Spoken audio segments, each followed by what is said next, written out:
Tes tes.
Oke, baik. Assalamualaikum warahmatullahi wabarakatuh. Selamat sore, rekan-rekan semua.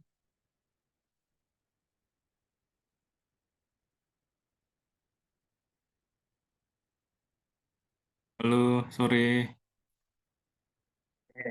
Sore Pak. Sore Pak, sore.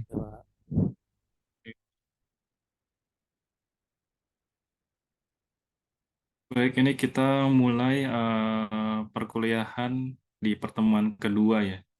Ini kita sudah memasuki di bulan Ramadan ya. Jadi selamat melaksanakan ibadah puasa bagi rekan-rekan yang Muslim. Oleh karena itu, di perkuliahan kita juga ada penyesuaian ya terhadap kegiatan di bulan Ramadan ya, di bulan ini ya.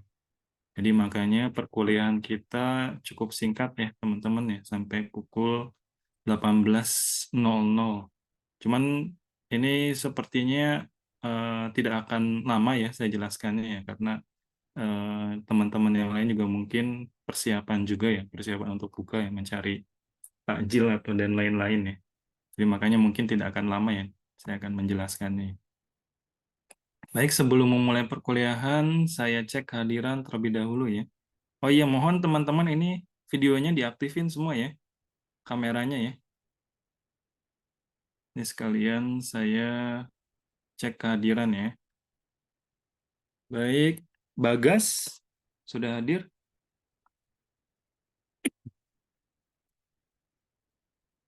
Hadir Pak. Oke, baik.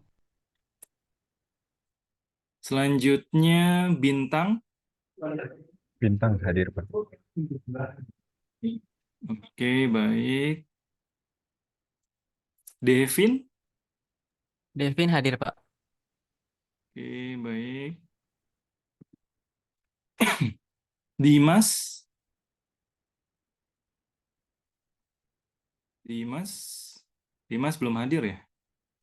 Oke, Dimas belum.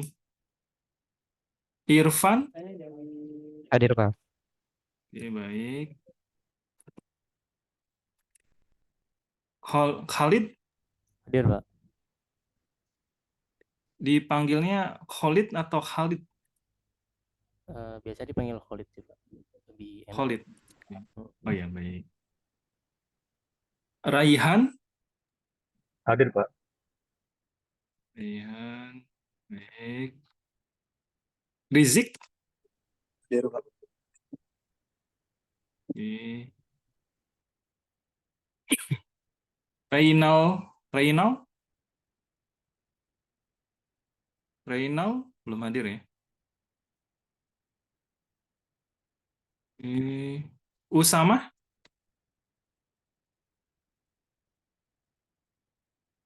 Usama belum hadir ya? Rifano. Hadir Pak. Rifano mana nih? Hadir Pak. Oh Hadir. ini sudah. Hadir. Ini Rifano videonya tolong diaktifkan ya. Ini kayaknya pakai gambar ya, Rifano ya. Hadir. Videonya tolong diaktifkan dulu ya, Ya sudah ya Pak. Rifano. Ya Pak. Baik Pak. Oke. Dimas. Oh iya Dimas. Dimas hadir ya. Hadir Pak. Oke. Berarti yang belum hadir di sini Reynald dan Usama ya. Oke.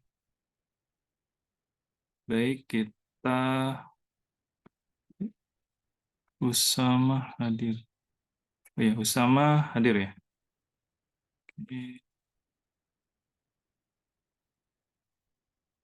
Oke, baik, kita langsung masuk ke materi ya, untuk mempersingkat waktu ya, teman-teman ya. Oke, baik, pada pertemuan kali ini kita akan membahas mengenai Sedokut ya. Sebelumnya sudah terlihat ini screen saya? Sudah Pak. Sudah Pak. Sudah Pak. Ini bagi teman-teman yang konversi, apalagi ya, apalagi yang sudah konversi yang dari D3 maupun yang sudah bekerja, ini pasti sudah familiar sekali ya dengan pseudocode ya. Jadi saya hanya mengulang kembali ya teman-teman ya. Jadi kita akan membahas mengenai pseudocode. Nah, ini sumbernya di sini ya. Dari sini sumbernya. Oke. Nah, ini sebelumnya teman-teman sudah pernah, pastinya kebanyakan ya mungkin ya, sudah tahu apa itu flowchart ya. Jadi flowchart itu merupakan alat desain pertama yang digunakan secara luas ya, tetapi sayangnya mereka tidak mencerminkan beberapa konsep pemrograman terstruktur dengan baik, dengan sangat baik. Jadi makanya di sini muncul pseudocode ya. Jadi di sisi lain adalah alat yang lebih baru dan memiliki fitur yang membuatnya lebih mencerminkan konsep terstruktur. Jadi kekurangannya adalah penyajian naratif tidak mudah dipahami dan atau diikuti. Ini jadi kalau teman-teman biasanya kan ketika membuat suatu sistem, biasanya ada yang namanya, kalau di swasta itu kan ada namanya jabatannya produk analis ya. Bisa itu sebutannya produk analis, bisa itu sebutannya bisnis analis. Nah, itu biasanya yang menjadi perantara ya antara suatu uh, user ya dengan suatu untuk dilakukan digitalisasi ya, dengan suatu IT gitu ya. Yang peran IT gitu, baik itu programmer dan lain-lain ya. Jadi biasanya si sistem analis mohon maaf, bisnis analis maupun produk analis ini dia menjelaskan suatu, ini saya share dulu ya, suatu aktivitas ya, jadi lebih mudah tergambarkan ya. Jadi makanya bisnis analis maupun produk analis dia itu menerjemahkan ya, menerjemahkan suatu permintaan dari user agar bisa lebih dimengerti nantinya ke suatu tim IT ya. Nah, ini kalau di flowchart ini juga teman-teman sudah sangat familiar mungkin ya. Jadi di flowchart kan ada beberapa tipe ya, beberapa tipe diagram ya, data tipe bentuk ya. Jadi yang kotak seperti ini ya, yang kotak persegi panjang ini kan bentuknya merupakan suatu proses ya. Ini terlihat ya teman-teman ya. Nah, ini proses. Jadi untuk menjelaskan ya kegiatannya itu apa sih yang ada gitu ya. Jadi di sini juga ada input ini jajaran genjang ya, ada dokumen, ini juga ada alternate proses, terminal, decision dan lain-lain ya. Ini juga teman-teman mungkin sudah familiar ya dengan flowchart ini ya, simbol-simbolnya ya. Jadi ini merupakan suatu alur ya. Jadi untuk menjelaskan bagaimana sih kira-kira yang diinginkan oleh klien atau oleh customer itu seperti apa sih prosesnya. Jadi ini terjemahkan biasanya berbentuk flowchart nih secara umum ya. Secara umumnya seperti itu. Lalu di sini ada lagi alat bantu lain di sini yaitu pseudocode. Nah, kalau pseudocode ini seperti dengan istilahnya ya. Ini kan sebetulnya ada dua kata yang berbeda ya, ada pseudo dan juga ada code ya. Nah, kalau pseudo ini kan kalau kita terjemahkan secara langsung, pseudo ini kan artinya tiruan ya atau palsu gitu ya. Pseudo. Nah, kalau kode ini kan kode ya, suatu bentuk dari kata-kata menjadi suatu kode ya, memiliki arti tertentu. Jadi makanya pseudocode ini bisa kita artikan secara lain ini merupakan kode yang belum asli gitu ya, yang belum bisa digunakan secara langsung lah istilah lainnya ya. Nah, ini ada bentuknya itu pseudocode. Nah, pseudocode ini tentunya berguna untuk antara suatu programmer dengan si sistem analis biasanya. Jadi secara gamblang kalau sistem analis itu biasanya mau itu sistem analis mau itu program manager biasanya kan tidak mengerjakan sesuatu hal yang teknis ya. Jadi masih di atasnya lagi ya, masih di konsep ya. Dan konsep itu kan biasanya digambarkan bisa itu desain, bisa itu berupa narasi ya. Biasanya kan seperti itu. Nanti baru teknisnya dikerjakan oleh bawahnya lagi ya. Di bawah itu programmer, mau itu nanti ada UI UX designer dan lain-lain ya banyaknya. Nah, ini salah satu toolsnya itu menggunakan pseudocode. Nah, pseudocode ini biasanya nanti dia itu merupakan suatu mirip dengan kode, tetapi dia lebih general lagi ya. Jadi tidak terpaku kepada suatu bahasa pemrograman maupun framework tertentu ya. Jadi tujuannya itu untuk lebih mencerminkan ya konsep yang terstruktur di sini ya, makanya untuk pseudocode ini. Nah, ini aturan untuk pseudocode-nya. Mungkin sebelum masuk ke sini, saya coba biar lebih ada gambaran ya. Mungkin ini juga teman-teman kan hanya mengulang saja ya. Banyak yang sudah familiar ya. Nah, ini pseudocode ini saya cuman langsung di Google saja ya. Nah, pseudocode ini bentuknya seperti ini ya, teman-teman ya. Jadi mirip dengan kode, cuman dia itu berbeda ya, berbeda dengan kode ya, karena ini hanya menjelaskan suatu konsep agar lebih terstruktur ya, suatu konsepnya. Karena kan sesuatu itu lebih mudah dimengerti kalau ada suatu struktur ataupun suatu standar tertentu ya. Nah, ini juga pseudocode juga sama ya. Jadi ada beberapa standar-standar atau aturan-aturan yang perlu diikuti ketika ingin membuat suatu pseudocode atau kode semu ya. Ini. Jadi di sini kita akan masuk ke bahasan berikutnya yaitu aturan untuk membuat suatu pseudocode. Jadi pseudocode ini memiliki beberapa aturan tertentu ya. Jadi teman-teman bisa dilihat di layar di sini. Jadi ada beberapa aturannya. Yang pertama yaitu tulis hanya satu pernyataan per baris. Jadi contohnya ini nanti contoh lebih lengkapnya ada di slide berikutnya ya. Jadi contohnya misal di sini ya.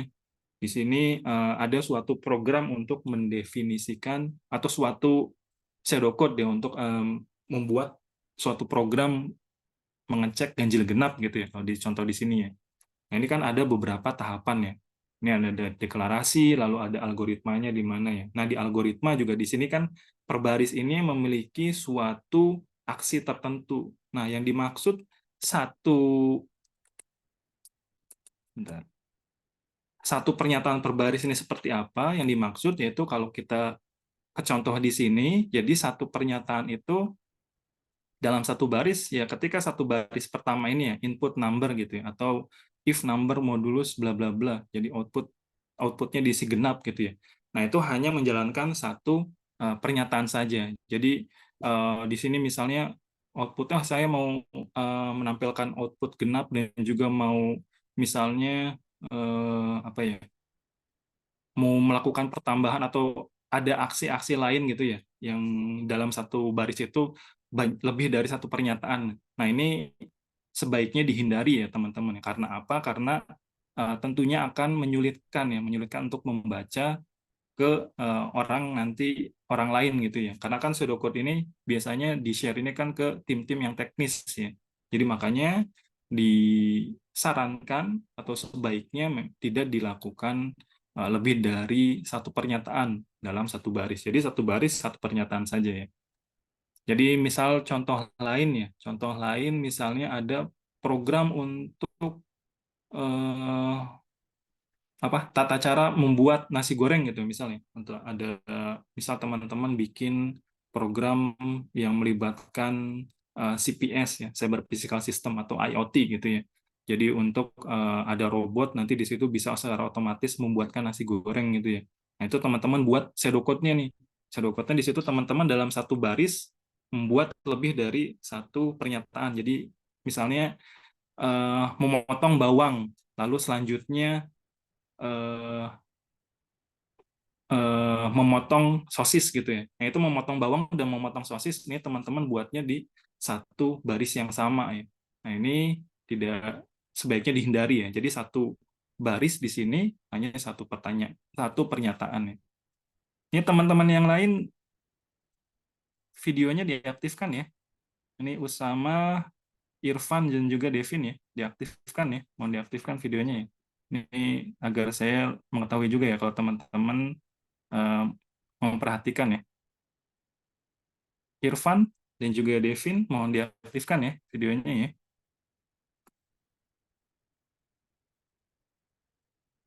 Oke, baik. Saya lanjutkan ya. Lalu aturan kedua di sini yaitu gunakan huruf kapital pada kata kunci awal ya. Jadi nanti ini juga kita ada penjelasan detailnya di slide selanjutnya ya. Nah, ini seperti kita di contoh sini aja ya, biar gampang sekalian. Jadi misalnya di sini ya, ada input ini. Ada yang kapital semua ya. Ada input, ada if, ada else, ada then, ada output ya. Kalau teman-teman perhatikan di sini, di pseudocode-nya ada kata-kata yang kapital semua ya. Nah, ini merupakan kata kunci ya. Kata kunci di sini ini harus kapital semua ya. Jadi misalnya di sini input ya. Input ini berarti si algoritma ini atau si program ini membutuhkan inputan nih, atau membutuhkan masukan informasi ya, informasi tertentu. Nah, ini berarti inputnya. Ini merupakan given ya. Kalau di bahasa pemrograman atau di framework tertentu ini merupakan suatu fungsi yang sudah given ya. Jadi bisa langsung dipakai ya, sudah langsung dikenali ya. Jadi ini juga sama ya di pseudocode-nya. Jadi ada kata-kata yang memang sudah given nih. Jadi bisa langsung dipakai ya. Seperti input, ini kan kapital semua ya. Lalu ini ada if, ada then, lalu juga if then else ini kan kalau teman-teman sudah biasa ngoding juga pasti sudah sangat sering digunakan ya. Jadi merupakan bentuk suatu percabangan ya atau kondisi. Nah, di sini juga ada then, ada output ya. Output ini akan menampilkan ya atau menampilkan suatu informasi tertentu kepada user ya. Baik itu kepada user, kepada eh, disimpan ke suatu data tertentu ya, ke data lain gitu ya, baik itu ke database atau kemana ya. Nah, ini dipindahkan gitu ya. Nah, ini menggunakan output. Nah, ini juga ada kata-kata lain ya, kata kunci lain ya. Seperti input ini ada juga bisa dianalogikan sebagai read ya. Output itu sebagai write. Ini tergantung ya, tergantung dari definisi di awal nih, di pseudocode-nya. Jadi bisa bermacam-macam ya, teman-teman. Nah, ini di perkuliahan ini sebetulnya kita tidak hanya teori saja ya. Jadi nanti kan di kita juga kan pemrograman logik dan semantik ya. Jadi nanti selain teman-teman belajar bagaimana alur semantik-semantik dari suatu bahasa pemrograman gitu ya.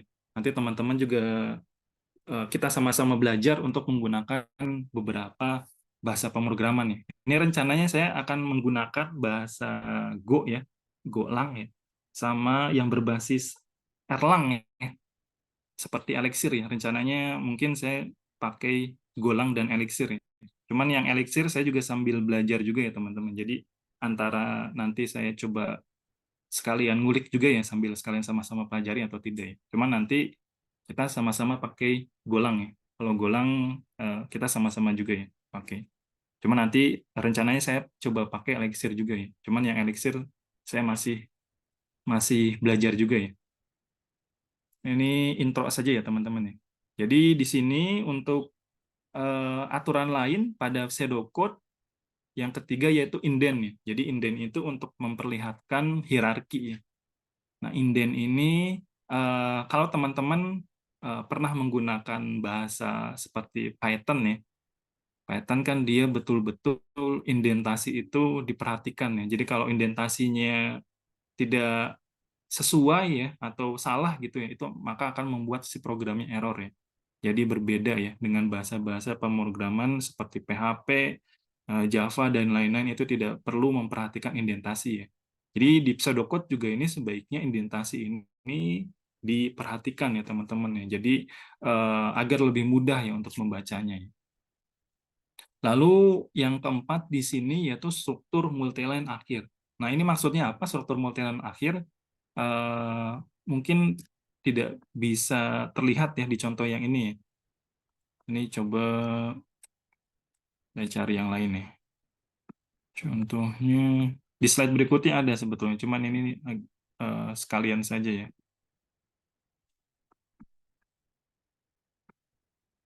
Ini mana? Shadow code.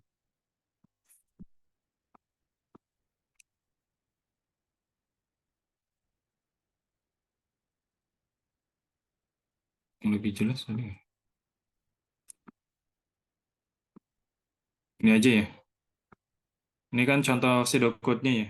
Nah, yang dimaksud dengan multiline apa tadi istilahnya? Struktur multiline akhir ya. Jadi sebaiknya teman-teman itu menjabarkan ya kira-kira akhir dari suatu multiline ini apa sih? Jadi makanya ada N nih di sini, ada akhirnya. Jadi ini juga sebetulnya sebaiknya ya ketika ada kondisi ya, baik itu kondisi percabangan maupun perulangan di sini ada N-nya. Jadi misal di sini ya untuk if ya, berarti di sini ada N if-nya. Lalu untuk while juga misalnya. Jadi di situ ada N while-nya atau untuk for ya, N for. Lalu untuk uh, switch case dan lain-lainnya. Jadi ada penandanya ya, ada penanda ketika kalau suatu multi-line itu sudah berakhir eh, penggunaannya gitu. Jadi ada tandanya. Jadi ini merupakan aturan yang sebaiknya diikuti. Lalu di sini juga yang terakhir di sini jaga agar penyataan tetap independen ya. Jadi memang ini sebetulnya berkaitan ya dengan yang pernyataan yang pertama ya. Jadi pernyataan itu tetap independen ya. Jadi sebagai contoh di sini contoh gampang apa ya? Jadi memang kalau bisa dibuatnya itu memang tidak independen terhadap suatu bahasa pemrograman lain nih. Mungkin bisa diartikan juga seperti itu ya. Jadi lebih general ya. Nanti kita coba di slide selanjutnya ya.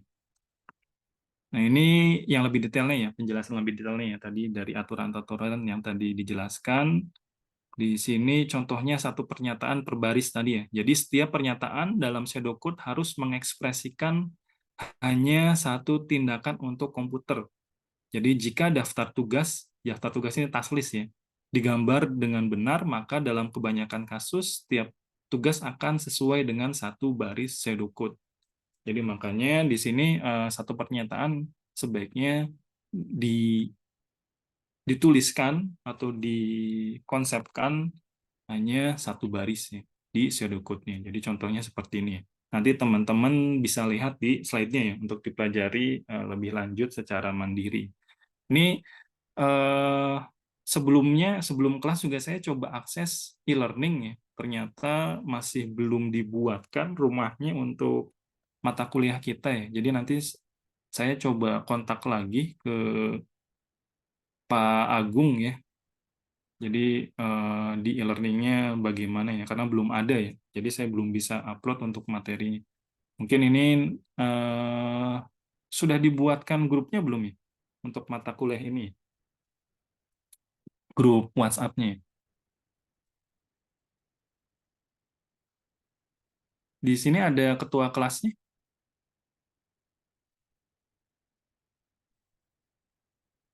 Ketua kelasnya siapa ya di kelas ini? Oh tidak salah Raihan bukan ya? Saya lupa. Ya, dibuatkan kemarin, Pak. Sudah ya? Bisa Pak. minta tolong untuk di chat dulu biar muncul di atas. Ini nanti saya coba upload ya materinya di grup WA dulu ya, karena di e-learningnya ini masih belum bisa saya akses ya untuk mata kuliah ini ya. Jadi nanti ketua kelas coba di chat sesuatu ya, biar muncul di atas. Oke, saya lanjutkan. Selanjutnya yaitu kapitalkan kata kunci awal ya. Jadi seperti yang dijelaskan sebelumnya untuk kata-kata kunci. Jadi seperti nah ini ya. Jadi di sini kan kalau di contoh yang sebelumnya kan read itu dianalogikan sebagai input ya. Jadi intinya untuk menerima informasi ya. Jadi di sini untuk output menjadi write ya. Ini bebas ya. Tergantung dari definisi di awal ya. Asal teman-teman ketika membuat pseudocode-nya ini tidak ambigu ya. Jadi misalnya ya contohnya di line satu menggunakan read, tapi di line berikutnya menggunakan input. Nah, itu jangan ya. Jadi tetap harus konsisten ya untuk penggunaan kata kuncinya ya. Jadi kalau pakai read ya read terus ya sampai berakhir untuk pseudocode nih. Terus kalau misalnya pakai output ya output terus, jangan nanti ganti-ganti pakai ada yang pakai output, ada yang pakai write. Ya. Jadi itu akan membingungkan ya yang membaca ya. Nah, ini kata-kata kunci ini sebaiknya dituliskan dalam kata yang kapital ya, teman-teman. Ini saya lanjut, ini contohnya ya. Ini lalu juga inden untuk memperlihatkan hierarki ya. Jadi indentasi ini penting dilakukan nih. Jadi baik itu sequence ya. Jadi sequence itu urutan. Jadi gue untuk selection ini maksudnya percabangan ya, kondisi ya. Lalu juga untuk loop, untuk looping atau perulangan, ini juga ada indentasi, ini contohnya ya. Jadi misal ini untuk sequence tertentu, ada urutannya, lalu ketika ada suatu perulangan, mohon maaf, ada suatu percabangan, nah ini ada indentasinya. Jadi seperti itu ya. Jadi tujuannya untuk lebih memudahkan membaca ya ke si orang lain ya. Biasanya untuk developer ya atau tim teknisnya ya nanti. Lalu struktur multiline akhir, jadi di sini juga ada ini ya, misal untuk percabangan di sini ada and if ya, untuk menyatakan bahwa suatu multiline tersebut diakhiri dengan sudah berakhir gitu ya untuk penjelasannya. Misal untuk if nih ya udah sampai sini aja untuk percabangannya ya, seperti itu ya. Begitu juga untuk perulangan ya dan lain-lain ya. Jadi seperti ini ya. Nah, ini kemandirian bahasa ya. Jadi tahap keinginan untuk menulis dalam bahasa apapun yang paling nyaman bagi Anda dalam jangka panjang Anda akan menghemat waktu. Jadi ingat Anda menggambarkan rencana logika untuk mengembangkan program. Jadi Anda tidak melakukan pemrograman ya. Jadi bisa dikatakan jadi teman-teman itu ketika membuat suatu pseudocode ini jangan ibaratkan teman-teman sedang coding ya, tapi teman-teman itu sedang membuat suatu rencana logika ya untuk mengembangkan program. Ya. Jadi makanya untuk bahasa-bahasa ya, misal untuk apa memotong bawang gitu ya, ini tuh ya sudah ini pokoknya nanti logika yang teman-teman buat dalam pseudocode ini bisa lebih dibaca ya, baik itu di tim teknis maupun nanti yang masih bukan di tim teknisnya gitu ya. Jadi pseudocode ini kan selain bisa dibaca atau mudah dimengerti programmer, tapi juga kan untuk yang melakukan desain juga masih bisa, atau yang membuat konsep juga masih bisa mengerti gitu ya. Jadi tujuannya seperti itu ya untuk membuat pseudocode ya. Nah, ini contoh untuk untuk percabangan atau selection ya. Jadi ini merupakan contoh dari flowchart-nya. Jadi contohnya di sini flowchart-nya seperti ini. Jadi butuh percabangan untuk mengecek ya. Untuk amount-nya, nilai amount-nya ini kurang dari 100 atau tidak. Jadi kalau kurang dari 100 ini maka masuk ke yes. Maka di sini akan melakukan update ya. Untuk ini sudah ada ya grup WhatsApp-nya. Ini saya coba sekalian klik dulu ya.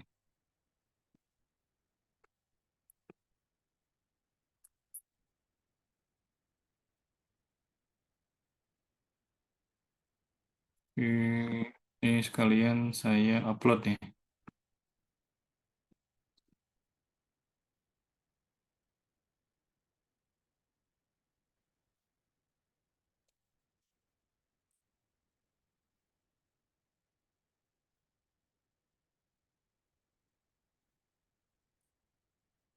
Tadi kita balik lagi ya. Nah, ini merupakan flowchart-nya ya, flowchart dari suatu percabangan nih. Jadi ada contoh seperti ini, dan ketika diterjemahkan menjadi suatu pseudocode bentuknya seperti ini. Jadi teman-teman bisa pelajari lebih lanjut di slide-nya ya. Nah, ini untuk struktur perulangan juga seperti ini contohnya. Jadi ada bisa menggunakan while, repeat, for, dan lain-lain yang bisa bermacam-macam ya.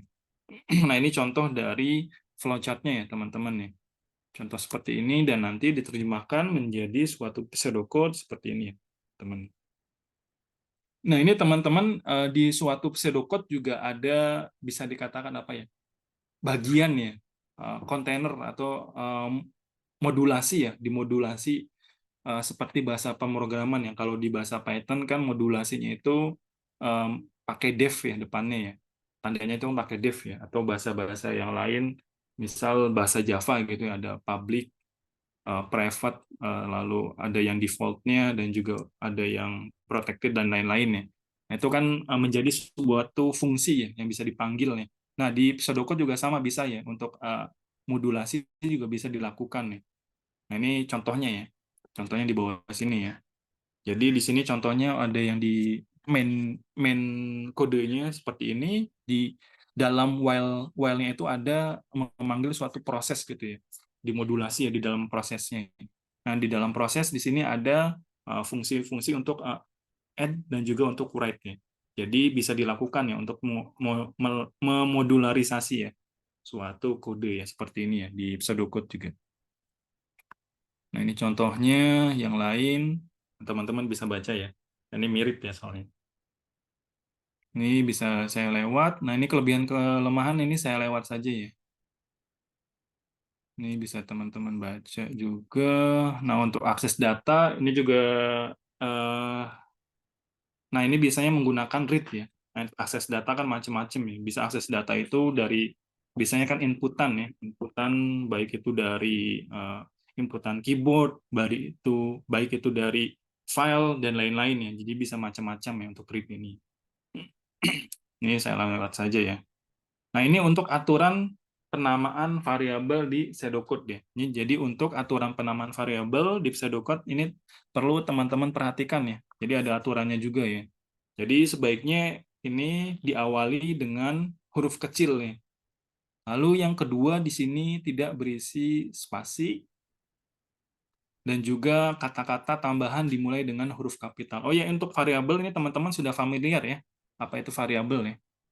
Ini kan kebanyakan sudah bekerja juga ya dan juga beberapa sudah menyelesaikan D3 ya.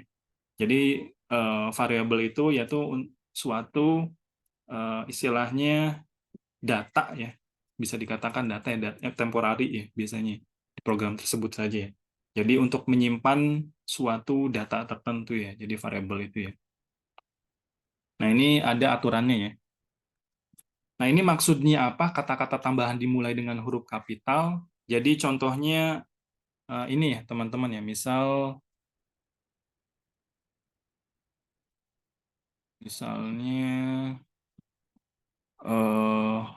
apa ya? Variabel misal ada fungsi atau variabel ya eh, untuk potongan cabai gitu ya. Potongan cabai. Nah, ini kan tidak boleh menggunakan spasi tadi ya. Tidak berisi spasi ya. Ini sudah maka dihapus. Dan ini kan antara potongan dengan cabai ini kan memiliki dua kata yang berbeda ya. Dua makna yang berbeda. Jadi terdiri dari dua kata. Nah, ini makanya ketika di kata yang memiliki makna yang berbeda tersebut, ini harus diawali dengan huruf kapital ya. Jadi seperti ini ya, contohnya teman-teman ya. Jadi ketika berganti kata berikutnya, ini kata berikutnya tadi ada huruf kapitalnya. Misal di sini juga ditambahan lagi ya, misal cabai merah gitu ya. Maka seperti ini ya untuk aturan penamaan variabelnya.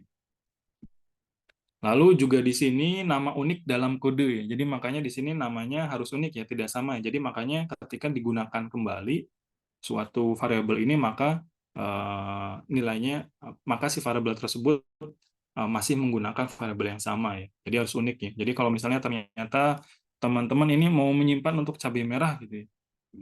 Untuk cabai hijau gitu ya, misal potongan cabai hijau berarti membuat variabel lain gitu ya contohnya. Seperti itu ya. Dan juga ini penggunaan nama yang konsisten. Jadi misalnya di sini teman-teman pakainya potongan cabai merah gitu ya. Nanti di line-line berikutnya harus menggunakan potongan cabai merah juga ya. Jadi misalnya ternyata eh, misalnya teman-teman lupa nih, oh kayaknya saya maunya cabai abang gitu ya. Ini yang bahasa Jawa ya. Kalau tidak salah abang di bahasa Jawa itu merah ya. Kalau tidak salah saya juga agak lupa. Nah, ini tidak seperti ini. Jadi harus konsisten ya teman-teman ya untuk penamaan variabel ini ya. Jadi ini merupakan aturan untuk penamaan variabel. Ini untuk kalkulasi dan juga selection ini juga sama ya dengan bahasa-bahasa pemrograman lain. Jadi ada plus, ada minus, bintang dan lain-lain. Jadi untuk percabangan kan ada lebih besar, kurang dari dan lain-lain. Seperti ini ya. Nah ini sampai sini sebelum kita akhiri perkuliahan ada pertanyaan ini untuk materinya. Silakan.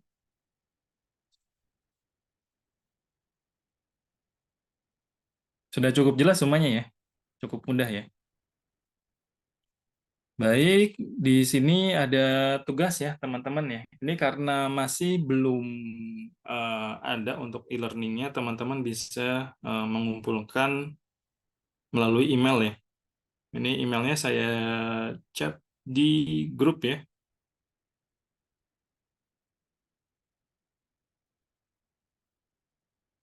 Nah, ini teman-teman bisa kirim untuk tugasnya ke sini ya, taufik@itts.ac.id ya, teman-teman ya. Jadi bisa kirim ke email dengan format tugasnya, subjeknya,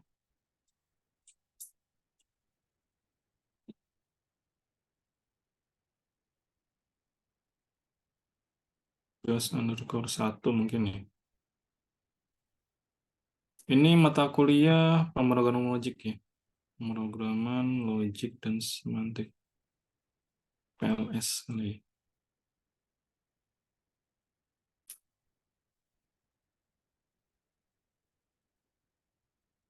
Oh, pakai nama biar mudah ya. Ini saya tambah nama.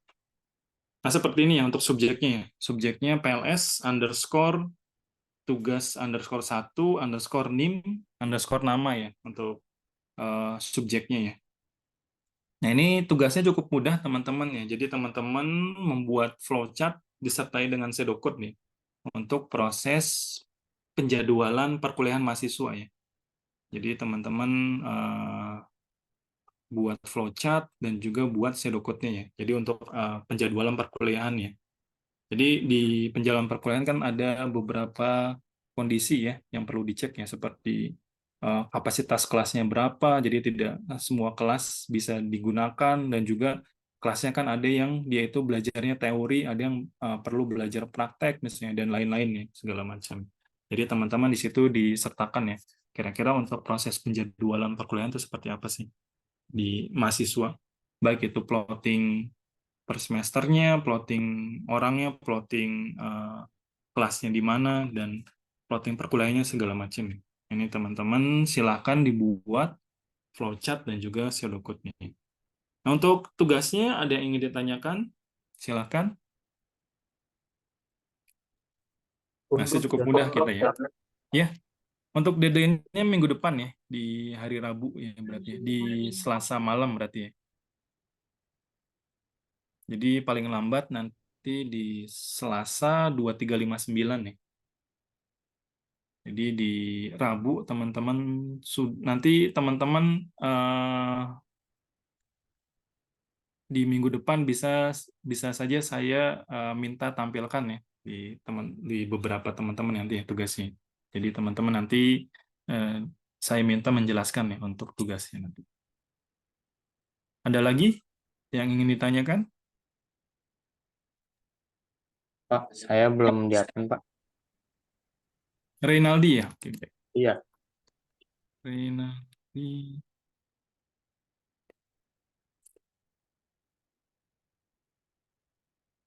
Oke, masuk semua berarti ya? Oke, sudah ya?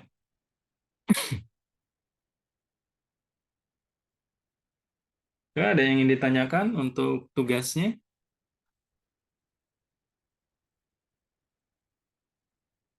Sudah cukup jelas semuanya? Baik, kalau sudah jelas semuanya, kita cukupkan ya untuk perkuliahan pada hari ini. Selamat sore, selamat berbuka, belum berbuka ya, selamat persiapan berbuka bagi teman-teman yang menjalankan ibadah puasa. Terima kasih. Wassalamualaikum warahmatullahi wabarakatuh. Waalaikumsalam. Terima kasih Pak. Selamat sore. Terima kasih Pak. Selamat sore. Sama-sama. Terima kasih, Pak. Terima kasih.